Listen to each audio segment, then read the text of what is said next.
Welcome to Bailey Price Media. Bailey, who actually played the game and knows more football than you will ever forget, know, or understand.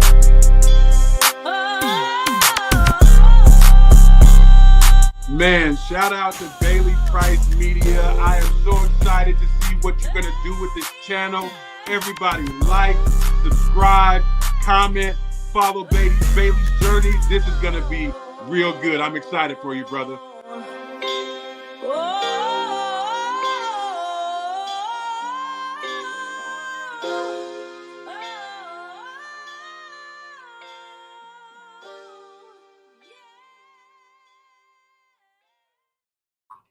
Man, what's going on, everybody? Happy Thursday. We got a lot to talk about today. We got a new edition of Bailey Price Media Live. Today, Alcorn State assistant head coach, Coach Leroy Frederick joins the show. We got a lot to talk about, including some HBCU ball, which we haven't talked about on this channel very much. Michael Vick was hired as Norfolk State's head coach, and we're going to break that down in depth, kind of discuss that, what to expect. Also, DeSean Jackson was hired as Delaware State's head coach as he looks to turn around that program. Delaware State obviously has won 2 games in the last 2 years, so DeSean Jackson has to do a rebuild situation there. But we're going to break that down with the HBCU coach Fred. Before I get into it, I got to give you guys a little update on the channel. I know we were off last week. But now we got a new format here. We'll be back here Tuesdays and Thursdays going forward. Obviously, I'm on 0 to 60 with Big Mac McChesney every Monday, Wednesday, and Friday going forward. So, we're going to be live here on Bailey Price Media Tuesdays and Thursdays. We'll have guests every single day. And chat's already popping. Excited about Coach Fred. If you guys are watching, make sure you hit that like button, subscribe, become a member of the BPM Army here. And, we appreciate you. We already got, a little group of members here over the last week and a half. And, man, let's go ahead and bring in our special guest without further ado. We got Alcorn State assistant head coach, Coach Leroy Fred. Coach Fred, welcome. How you doing, man? I'm good, man. Thank you. What's going on, B? Appreciate you having me. Thank you. No doubt, man. No doubt. It's going to be a great show here on this fine Thursday. Man, before we get into it, I haven't even had a chance to talk Super Bowl on the show. Man, I was in California with Coach JB, watching the Chiefs queendom. Get it taken to them by the Eagles. Eagles really dominated that game. Coach Fred, what was your reaction to watching that game? I got to hear it from you. What were your thoughts first? Go ahead. Man, my thoughts on that, I was very surprised. I kept waiting on Kansas City to figure it out, especially with the Eagles not bringing like second level, third level pressure. I just kept waiting on them to figure it out, and they just never did. I think that first 2 series put I don't want to say fear, but Mahomes started to see ghosts. He started to move when he didn't have to move, made a lot of throws with his feet off the ground or maybe 1 foot, up, off, that kind of thing. And I think the pressure just got to him early, man, and they just never adjusted to me. And I'll go on record right now and say that Sweat should have been the MVP. I saw a tweet where he put that out. I agreed with him on that. He should have been Super Bowl MVP. But hats off, man. That was a great defensive performance from the front 4. They made everybody else's life easier. Yeah, no doubt. And, man, you got to give a lot of credit in that game to Jalen Hurts. One thing I was saying all week on this show going into that game is Steve Spagnuolo, Chiefs defensive coordinator, is going to shut down something, whether that's Jalen Hurts or Saquon Barkley. We saw him really neutralize Saquon Barkley, in my opinion, and that puts all the pressure on Jalen Hurts. And the question was, can Jalen Hurts handle it? We saw him struggle early in the playoffs, and he played decent against the Commanders. I think this game he really was making plays. Spagnuolo was pissed on the sideline, obviously. They get shut out at halftime. What are your thoughts on Jalen Hurts' performance? He obviously, you mentioned Josh Sweat deserved the MVP. I agree with you because Josh Sweat had a hell of a game. But what were your thoughts on Jalen Hurts' performance as he won the MVP of the game? He did what he had to do, B. If you think back, man, Kansas City really helped the Eagles early. There were a couple 3 and outs, and then there was a couple that should have been 3 and outs, 3rd and 26. They get a first down, new set of downs because of a unsportsmanlike. 3rd and 16. they get a first down off another unsportsmanlike roughing the passer or something like that. So, they kind of help. And then, the thing that Hurts did, man, I think it was really cool. He didn't force anything. When a lane opened up, third down, he took it and went and got it. Like you said, they flashed the camera over there to Coach Spags. And I think it was one in particular where it's like 3rd and 12 and he gets out of there for 18. That's one that you had to have. And you cover everything and somebody gets out of rush lane and there he goes for, 18, 20 yards. So, he did exactly what he had to do. Didn't put the ball in harm's way other than the one. But, that didn't come back to bite him. But, he played a heck of a game. No doubt about it. No doubt. And I got to ask you, that Eagles defensive line, Jalen Carter, Big Jordan Davis, you mentioned Josh Sweat, man, they came to play. And I'm going to be honest, I don't know how good of a game that was. This eerily reminded me of the Seahawks-Broncos Super Bowl about 10 years ago. The Seahawks had Chris Clemens and Cliff Averill. Boom. Getting after, yeah, exactly. The terrific defense really getting after Peyton Manning. I saw the same thing from the Eagles getting after Patrick Mahomes. You see the same way I do? Oh, ain't no doubt. And they really put the spotlight on Kansas City's injuries up front. Having to move a guard out to tackle is really tough because when you play guard, I don't know if people really understand. When you play guard, you essentially have coverage on your inside and your outside. And now you move from out there, you don't really have any help. There's no cover on your outside. You got to make sure that you take care of that. And footwork's a little different. And even though Thule, I think it was Thule, he's an all-pro, but that's a different world when you go out there and sweating those guys, man, pin their ears back early, and they just kept coming. Yeah, and that was really causing Patrick Mahomes, havoc. I got to ask you about this Chiefs queendom here. The next season, that division is going to be loaded with Pete Carroll taking over the Raiders. Obviously, the Chargers with Harbaugh are going to reload. The Broncos with Sean Payton and Bo Nix had won 11 games.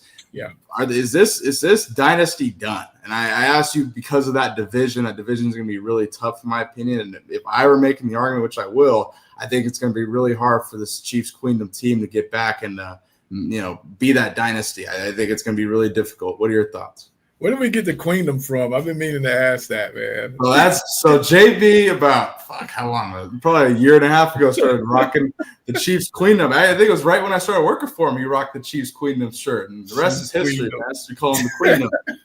I got to poke fun of the greatest fan in football, the Queendom. Queendom. What are your thoughts on the future of the Chiefs with Mahomes in that division? It's going to be really tough, man. I think it was yesterday I heard that Vegas has the early odds already that they're favored to go back to the Super Bowl, and I'm just like, how do you do that? First of all, I get it, it's way too early, but after what you just saw, how do you have them back in that game? There's a lot of holes they've got to fill up front offensively. They've got to shore up, I think, both tackle spots. Agreed. Defensively, Chris Jones has got to get some help up front to take the double teams off of him. So I just, I think it's about done. I don't see them back in that 15-1 and 16-0. I don't see that team anymore. Yeah, I agree. I mean, you make a very good point there. I think Chris Jones could use somebody else in that defensive line. But yeah, and the one thing I'm going to say about the Super Bowl, we could move on after this if you want, but there's no comparison. You can't compare Mahomes to Brady. You really can't, because I didn't see Tom Brady have two different performances like that in the Super Bowl. To be honest with you, I don't know. What do you agree? I agree. Night and day, and I know Tom didn't win every one he was in, but, like I said earlier, I just kept waiting for him to figure it out. I kept waiting for, Coach Reed to figure it out as far as, we got to get some help. Maybe we go 2 tight ends, leave both of them in, or, we chip or move the pocket. I think they moved the pocket once, maybe twice, just something to kind of offset that pressure, especially if running the ball wasn't in the cards for you. I get it. But at the same time, man, you've got to help yourself out. And I think, Brady – he finds a way. I got to believe it. I got to believe he finds a way to make that a little more competitive early, than Mahomes did. I got to believe that. I agree with you, Coach. He's the GOAT for a reason, man. Keep saying it. And he called the game, man. That was and he called it. It's just so the irony, right? Like, that was crazy. I don't get all the heat he gets. I mean, I don't have much of a problem with him on, as an announcer on Fox. I like him. I like Greg Olsen too. I thought Greg Olsen did a hell of a job. I mean, I don't have too much of a problem with Tom either. I don't understand the backlash he gets for it, but it is what it is. It is what it is, man. But definitely an interesting Super Bowl. But Coach, I got to ask you. Let's get into some HBCU talk. Let's start here. So obviously, Michael Vick took over at Norfolk as head coach. He leaves Fox, and we'll show his departure here in a sec. But I got to ask you, Vick brings in 30 new cats, signing day, 30 new players, and National Signing Day, which I think is huge. And Coach, I just got to ask, what are your initial thoughts on Vick to Norfolk? You briefly talked about on JV Show. I really got to get that special breakdown from HBCU Coach Fred. What are your thoughts on Vick headed to Norfolk? Oh man, at first, and I still am. I was really excited about it because it keeps the energy going, so to speak, to me. Yeah. And I get it. The other side of the coin.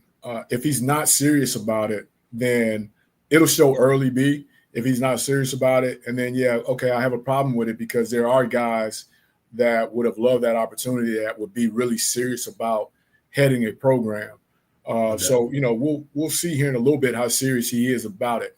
But I'm excited about it. I'm always happy when a first-year guy gets a head job because at some point we all are first-year guys trying to get a head job. And in this business, I'll tell you, Bailey, that a lot of people, when you go to these interviews, say, well, we like you a lot, but you don't have any experience. Well, how am I supposed to get experience if you don't hire me? Right.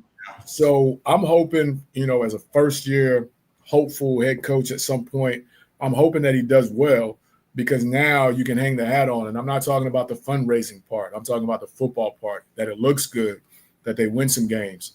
It looks good so that now some of us first-year guys can hang our hat on the fact that, hey, that guy up there, first-year guy, went to a program that won 3 games, 4 games 2 years prior to he got there, and he made it to the title game.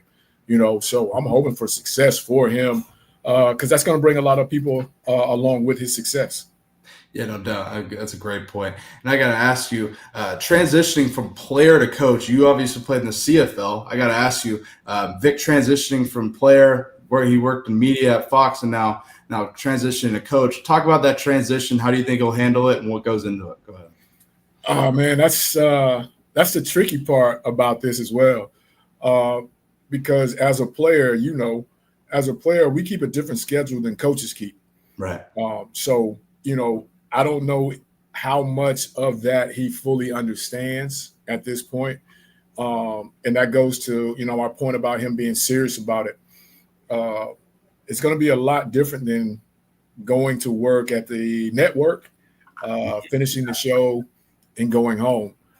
So, I don't know much about his staff, but it's going to take a lot of people around him to, help during that process. But, from player to coach, I think he's been removed far enough from playing to the coaching side of it, but he's Michael Vick, so he's been able to move around and do what he wants to do. Heading the program, man, the expectations are going to be really, really high for you from those guys in the locker room, from the staff, from the administration. Is he going to be willing? How is that time change going to be a shock for him is my thing. Yeah, that's a great point. You mentioned he probably has been far enough from playing. It is Michael Vick, though. That's a great point there. I got to read this excerpt from Mike Tomlin talking about Michael Vick getting the Norfolk job. He says, Mike Tomlin says, I'm so excited for Mike Vick, and I'm excited for Norfolk State and the 757 community as a whole. I'm highly familiar with the circumstances. I'm highly familiar, obviously, with Mike as a man. I just think you've got a guy that cares about people, a quality human being, and certainly a guy that cares about the community.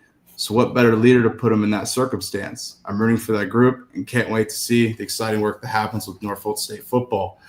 Coach Fred, I got to show another video. A video. Michael Vick talks about the coaches among Mike Tomlin, those who reached out to him after he got that job. And he mentioned Deion Sanders reached out to him as well. Take a listen to this. Yeah, well, certainly all the coaches that Coach Me, they all reached out and was like, man, you're going to do great. This is going to be amazing for you. We look forward to watching you and watching your development as a coach. And don't hesitate to reach out. So, that came from Andy Reid, Mike Tomlin. The first person I reached out to was Deion Sanders because he's a mentor. We talked about it last year. And Deion was like, I don't know what you're waiting for. You might as well go ahead and get into it. And so he was one of the first people that I called. But a lot of people ask, are you going to be the next Deion Sanders? And I'm quick to tell them, no, it's only one Deion Sanders. His soul, his spirit, the way God created him, he created an amazing man. And Deion is Deion, but I'm Michael Vick. Speaking. Yeah, he's Michael Vick. But yeah, we did see Deion hop in Jackson State and then branch off after having success at Jackson State.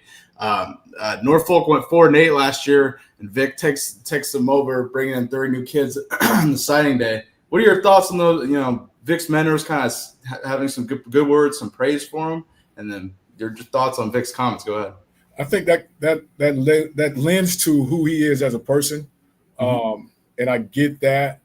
That's a great deal because I doubt if they had bad thoughts about him, they would have come out publicly and said anything at all. So I got to, lend that there's something behind that with them saying it. And then, the other thing that's, I don't know if people really realize or whatever, like he's from that area. So I get it. 30 new kids is a good deal for him because he's coming in. So what he does coming in now is going to be new. It's going to be new to those new kids. The thing is going to be for the older kids to get into his program, his way of doing things, and buying in. And that's going to be the deal on that. And then again, B, I just keep saying, how serious is he going to be about it? Moving the brand, the Norfolk brand forward, and I know he's got his own thing, but now he is the face of that program. So how serious is he going to be about it? Coach Prime is Coach Prime, like he said, so he don't have to do the little things as far as home visits, going to high schools and things like that, because he is who he is. That's true. Everybody knows him. I know everybody knows Mike Vick, but the track record ain't the same. Yeah. It's a great point. Is he going to take that approach, or is he going to really get in it and try to do it the traditional way? Home visits, going to high schools, going to spring games, which he'll be faced with here shortly. So we'll see. Spring football is around the corner. So we'll see how many spring games he get out to and, go from there. So that's the only thing about it, But when you have those type of guys backing you, I mean, it's tough, man. It's tough to knock that. Yeah, absolutely. And you mentioned that, Deion Sanders not having any home visits versus Michael Vick and what he'll have to do in the recruiting game. I mean, on Matt and I's show, we had the athletic director of Colorado, Rick George, on our show. He talked about, having back in the 80s when he was at Colorado, having to write letters and send letters and how that was the big thing. Now, Prime with the FaceTime and the home visit like that, it's changed the game. So, I mean, I would expect Vick to implement some of that strategy for sure, but I think definitely he'll have to I think there's levels to it. So I think he'll definitely have to get on the road a little bit versus Coach Prime's strategy at CU. Man, headed into this season, we'll definitely have a chance to see Norfolk. Norfolk actually gets set to face Rutgers this season, September 13th. Big Ten matchup for HBCU. Coach Fred, Rutgers actually comes off a pretty decent season last year, but we'll get us a chance to see Vick and Norfolk on a pretty big stage. What are your thoughts on this? Man, this was going to be tough to judge him off of. His team off of.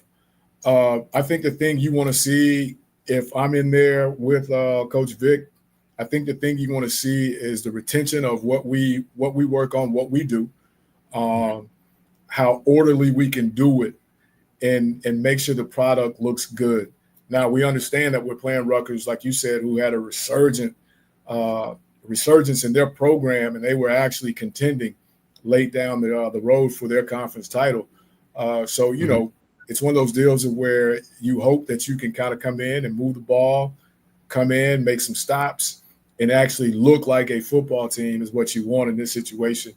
So, this is going to be big. That's a big money game for him, not too far, so to speak, travel-wise. So, yeah, that one's going to be tough to judge it off of, but I'm sure it's going to be a ticket grab for Rutgers for this situation anyway. Everybody's going to want to see it.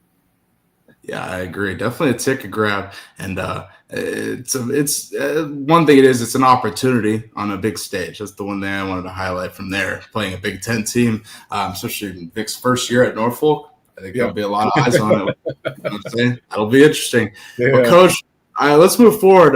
Chat's already asking about it, and we'll get into it. And chat, if you're watching, make sure you hit that like button, subscribe, become a member of the Bailey Price Media Army. We appreciate you. Those already a member, we appreciate you as well. But Coach, I got to ask you about another coach, another former player or coach. DeSean Jackson takes over at Delaware State. Delaware State's obviously won 2 games in the last 2 years, so this is going to be a rebuild situation for Coach Jackson. But initially, what are your thoughts of DeSean Jackson taking this job? Go ahead. I would, again, first-year guy. I love it. I love the spark. Now, I truly want to know how serious he is about it. I understand that he good job, baby. I understand that he's been coaching high school since he stopped playing. But again, the hours are different. He's walking into a way tougher situation than Coach Vick, where he's at up in Delaware. Off top, I just, I probably worry more about him than I do Coach Vick, just because of the situation he's walking into up there in Delaware. I don't know if you saw his press conference, his initial press conference when he got off the plane and got to school, how much snow was standing out there. He's a California guy. So I gotta think that his stronghold in recruiting is gonna be California. How many of those guys are gonna fly clear across the country into that snow to play for Coach Jackson? You know what I mean? So how long is he in it for?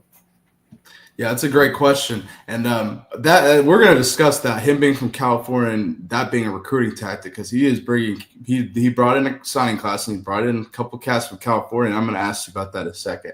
But initially starting on DeSean Jackson transitioning from high school coaching to coaching at HBCU, similar to Deion Sanders, obviously prime coach's sons in Texas, but he moved up to Jackson. Same way here. But I'm going to show a video. DeSean went on the Breakfast Club and talked about the story of how he decided to get into coaching college football. Take a listen. State, actually, a good friend of mine hit me, and he was like, bro, you want to coach college football? I'm like, college football? Like, I just played 15 years in the league. You know how my time and just everything in my path, I'm like, I'm chilling, feet kicked up. I'm at the house. I ain't working because, it's a lot. A lot of people don't understand the hard work that goes into being a professional athlete. So when I got the call, I'm like, college football. I'm like, I'm having a heck of a time right now coaching high school. College, that's time. That time is crazy. I'm like, nah, I don't want to do it.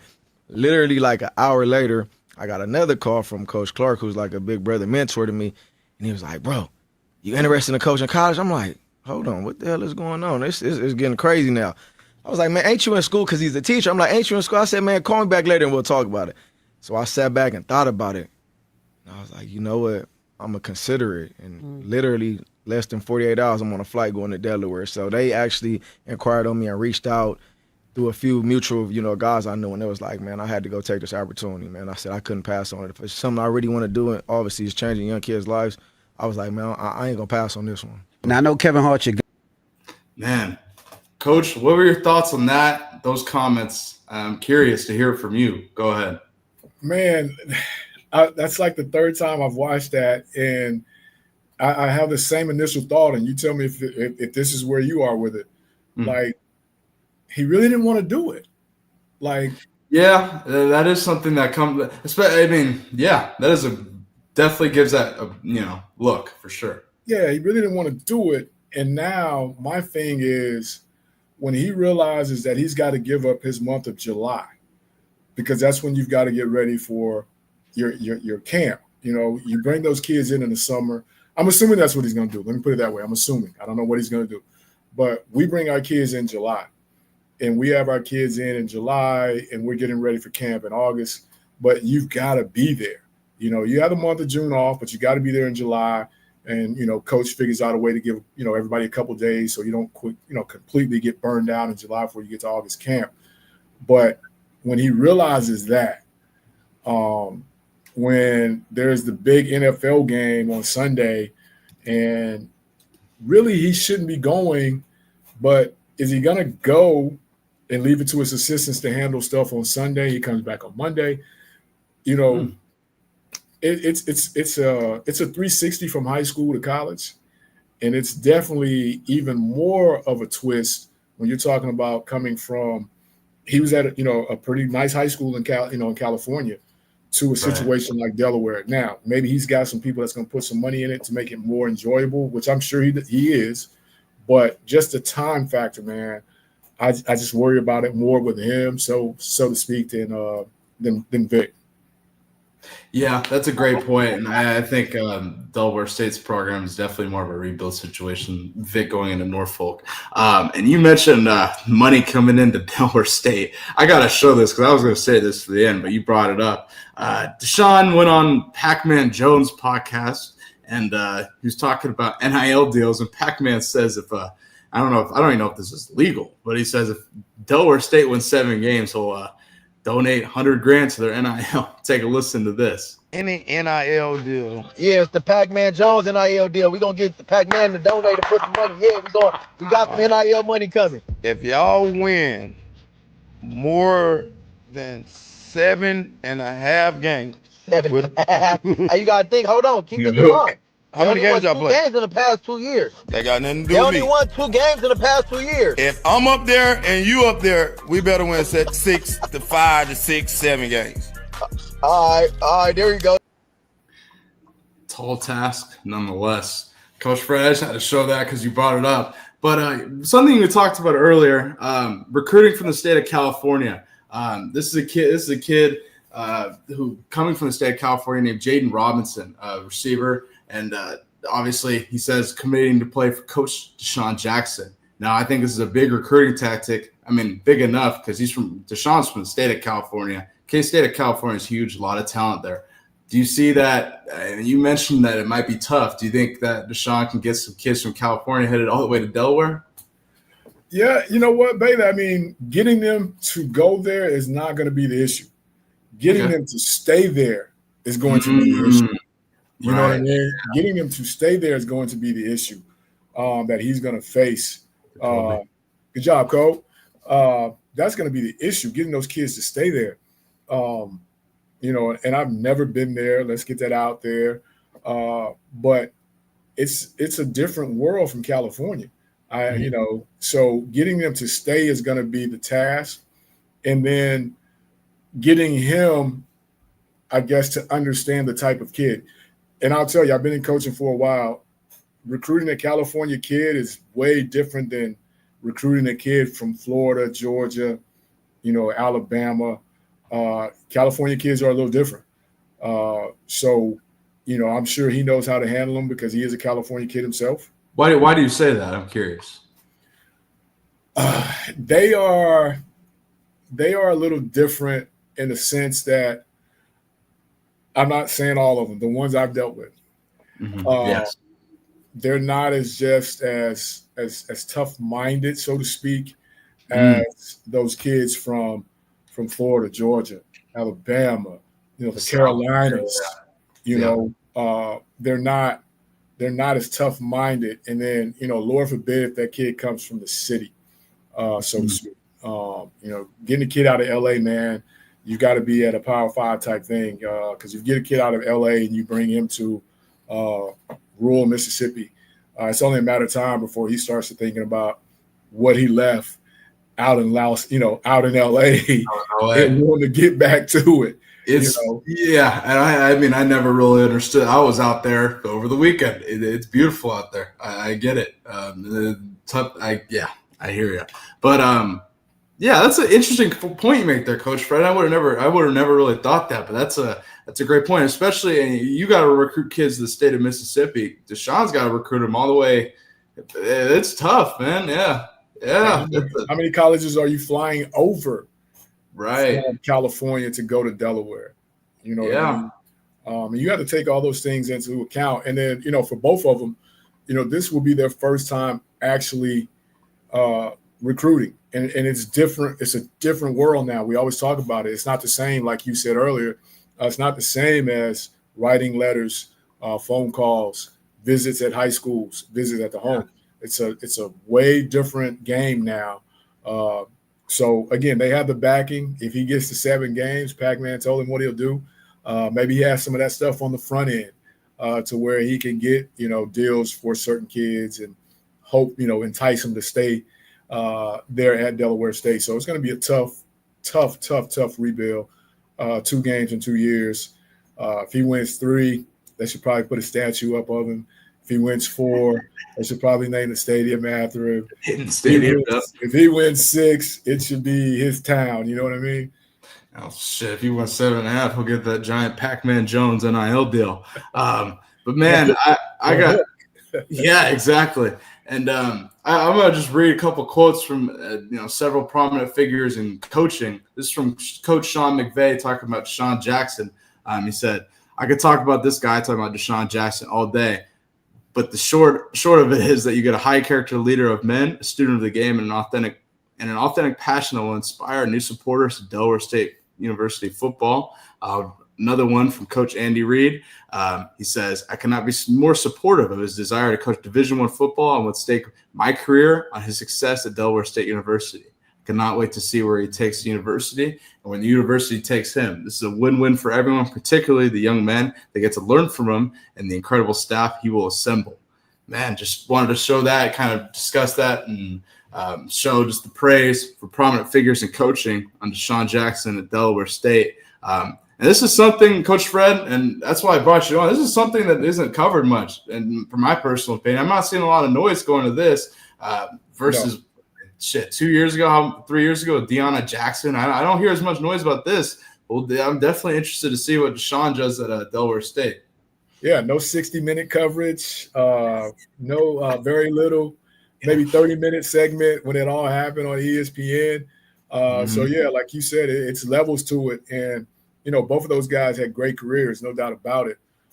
They played at the highest of highs. But, again, this coaching thing is totally different. It doesn't matter what Vick knows. It doesn't matter. Coach Vick doesn't matter what Coach Jackson knows. It's what they can get those kids to know and understand and how they get, their culture, how quick do they put their culture fix on those programs. So, that's going to be the key thing there. And I can't harp on it enough. That's going to be a tough fix up there in Delaware, man.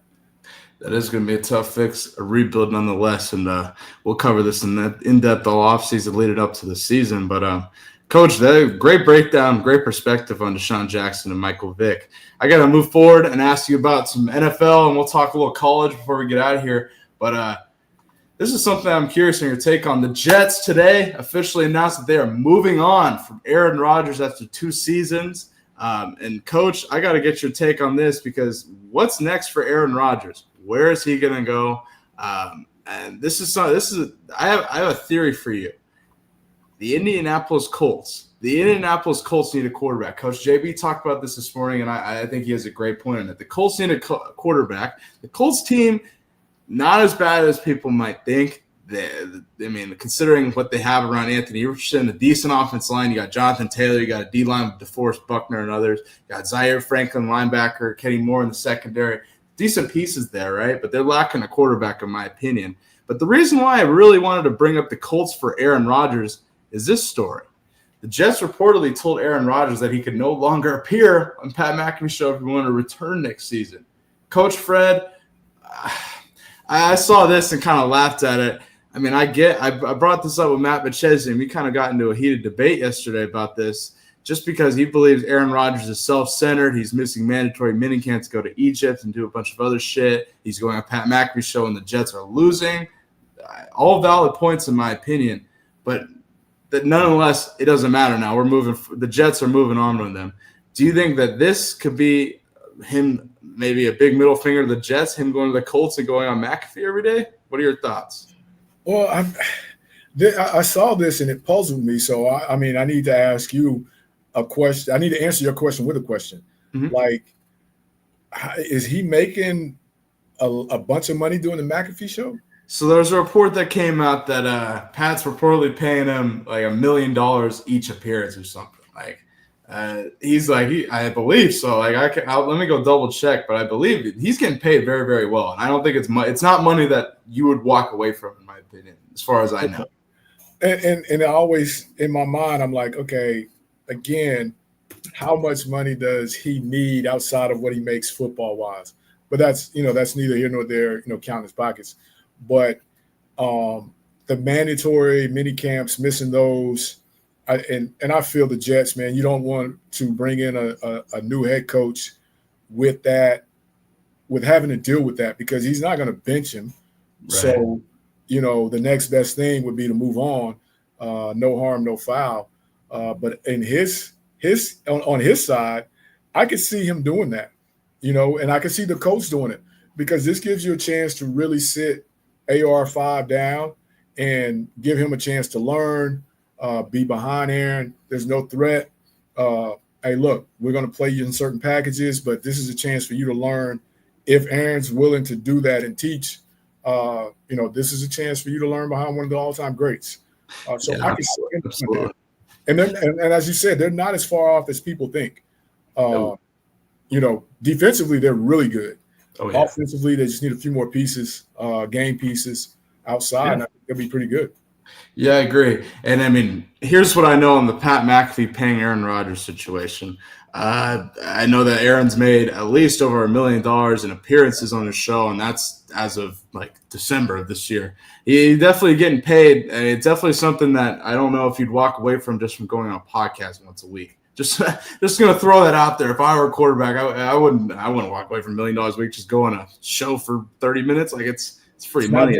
It's not during practice or meeting times or things. Yeah, like that's that. the other thing. Yeah, it's one thing if he was going on there saying some stupid shit and it was during team time. Yeah, I think it definitely ain't that. Well, I guess he's went on there and said some stupid-ish. Well, I guess during the time that he's saying. Yeah, he definitely gets some heat, and it's interesting. But I gotta ask you. So you mentioned the Colts, right? Do you think that Aaron Rodgers could be a mentor to Anthony Richardson? Well, that's what I said. I think you got to get that cleared if he wants to do that. You heard stories, don't know if they were really true. Him and the Jordan Love situation, and not really wanting to take that kid under his wing when he first came in. But I would think, and I would hope that at this point in his career that he would want to do that. But nobody knows, if that's the truth other than, Aaron Rodgers about the situation with Green Bay. But to me, that'd be ideal for that to happen. And, you got AR for a couple more years under contract. Mm-hmm. So, why not take a stab at it if you can do it, make a run and go from there. Yeah, IR5, Mike Bundy. But yeah, I got IR5. Chat's hilarious. But man, into the Colts, you mentioned we discussed this. They're not that far off. I think that the reunion with Pat McAfee in Indianapolis, I mean, it's good for business. Let's just say that. I think it's great for business. We'll see. We'll see. I thought it was interesting that the story came out that the Jets wouldn't bring Aaron back if he kept going on McAfee. I think that's also Aaron Glenn just saying, new head coach. I mean, there's no reason to keep Aaron Rodgers. Might as well move on at that point. That's it. Now with the Jets, I believe the Jets hold the number 7 overall pick. Could you see them making a move for a quarterback? They could easily trade up to 1, 2. They could make a move if they wanted to. First, the reason I asked, that's Matt McChesney's worst nightmare is Shedeur Sanders going to the Jets. Do you think the Jets make a play for a quarterback with that top 10 pick? I think they, if they don't go free agency, I think they have to. And I think it's one of those deals where, Aaron comes in and hey, coach, we're committed to you and we're going to see this thing through. And now you groom the guy to take, the franchise forward with you. So I could see that. But I could also see them reaching out for, a Sam Darnold, someone like that, reunion. bringing back, groomed. But I think it's all in what they want to do with the program, the franchise going forward, because they have a few pieces. They're not completely, bottom of the barrel. So, complete rebuild, or are we trying to do something here? So, I think that's what they do with the quarterback position. Yeah, and the Jets, it's the Jets, but yeah, they have a lot of pieces. I don't think people really look at. I mean, I get Aaron Rodgers didn't play great, but Aaron Rodgers' stats were good last season for the Jets. But also, the Jets had a lot of key injuries, like Jermaine Johnson, JB's kid, had an unfortunate injury out for the whole year. That offensive line, you saw a lot of injuries happen. They also have a young left tackle they drafted that I think could really be a dude going into this season. It's interesting with the Jets. We'll cover this, and we'll see if there's definitely going to be some movement. I'll definitely say that. There's definitely going to be some movement. So they can't sit at 7 and hope to get a quarterback unless they're going to do it in free agency. Right. Yeah, exactly. So we'll see. I'm excited. I'm excited to see that.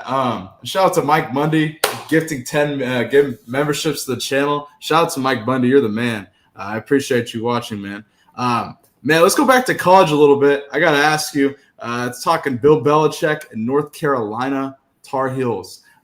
Michael Lombardi, who obviously was on McAfee's show and a longtime NFL executive and general manager with Bill, he came out and said, everything we do here is predicated on building a pro team. We consider ourselves the 33rd team.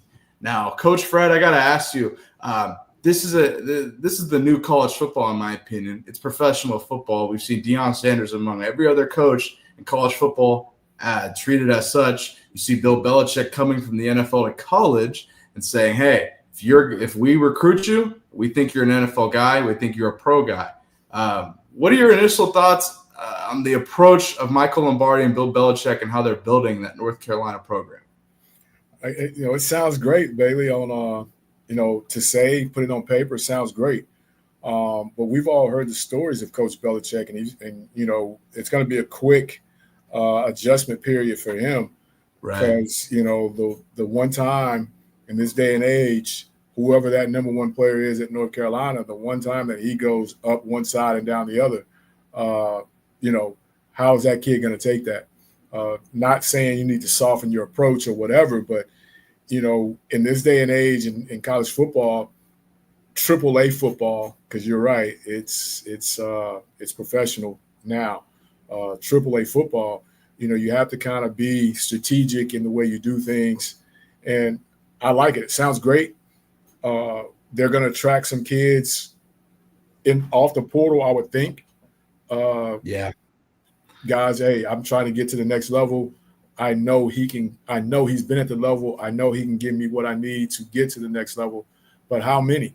How many of those guys? So that's going to be interesting, but I like their approach.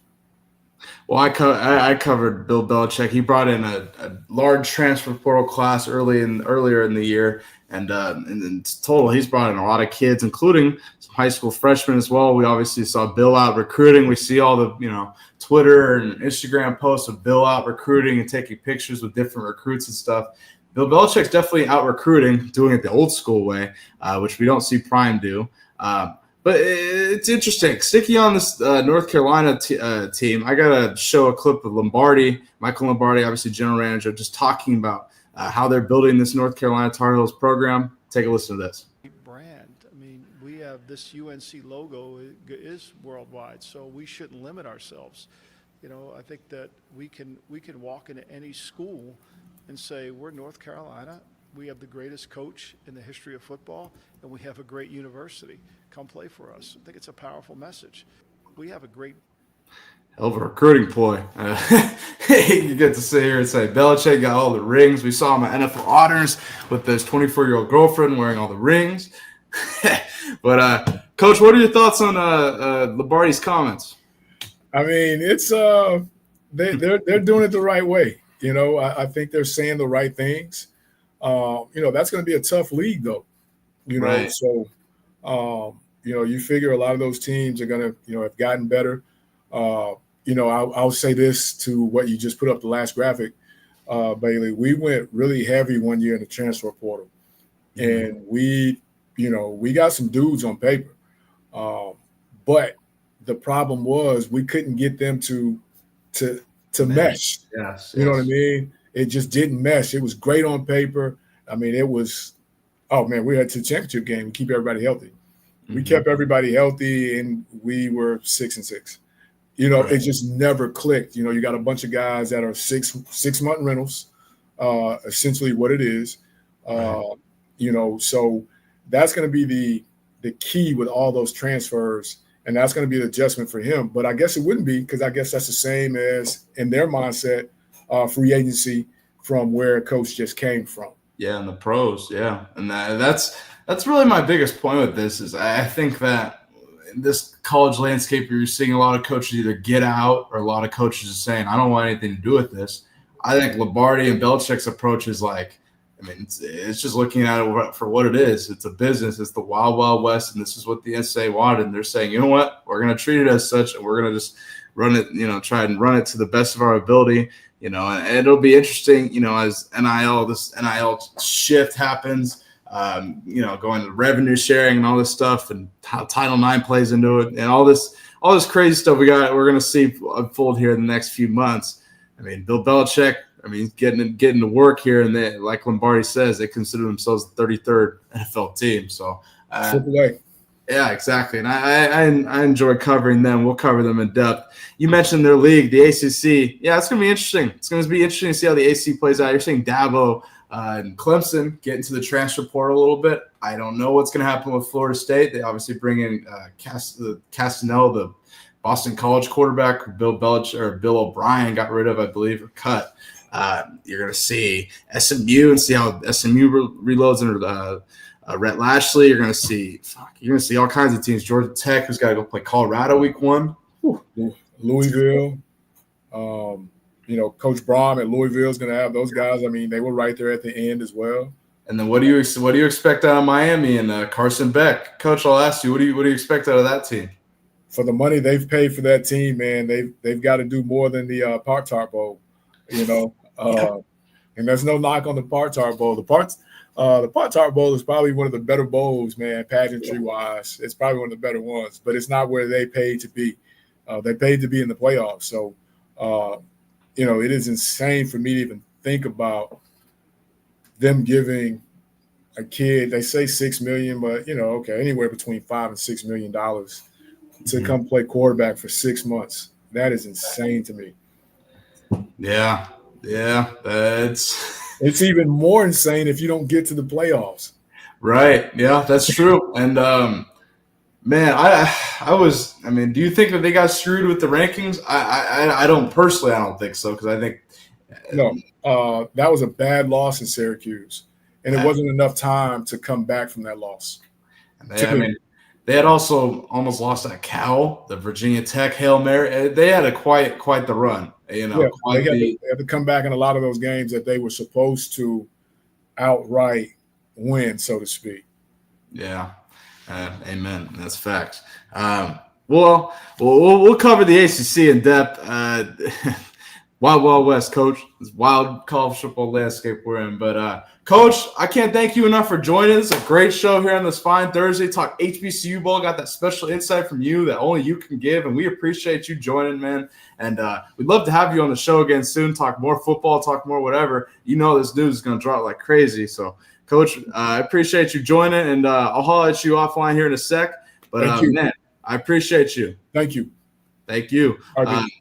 Shout out to Coach Fred, HBCU, Alcorn State assistant head coach, joining the show. We really broke down HBCU football, including Michael Vick heading to Norfolk, DeSean Jackson at Delaware State, Bill Belichick in North Carolina.